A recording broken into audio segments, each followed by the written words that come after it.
Back in the Renaissance, Michelangelo painted Jesus to look like a typical northern Italian man of his time. With the Pope's backing, this version of Jesus became the official image across most of Christianity, except Ethiopia. Instead of being shown as someone from the Middle East, Jesus was presented as a white, European-looking man with light skin, often blonde hair, and European features. Over time, this became the standard image that Christians all over the West grew up with, even black Christians, many of whom were taught not to even consider the idea that Jesus might have actually been a darker-skinned man from the region he really came from. The same thing happened with religious imagery connected to Africa. The statues of the Egyptian deities Isis and Osiris, black figures from Kemet, ancient Egypt, were used as a model for what later became the Black Madonna and Child.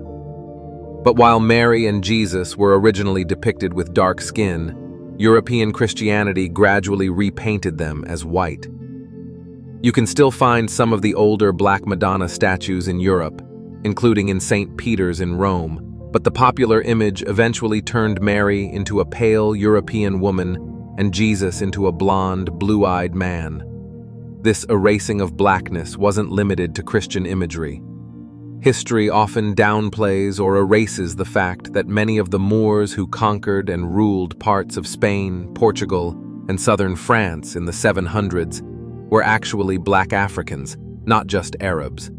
One of their main leaders was General Tariq, an African Muslim whose name lives on in the Rock of Gibraltar, from Jabal Tariq, or Mountain of Tariq. Yet history books often avoid mentioning that many Moors were Africans, not just Middle Easterners. So the big question is, why has there been such a strong push to erase the African presence and influence from both religion and world history?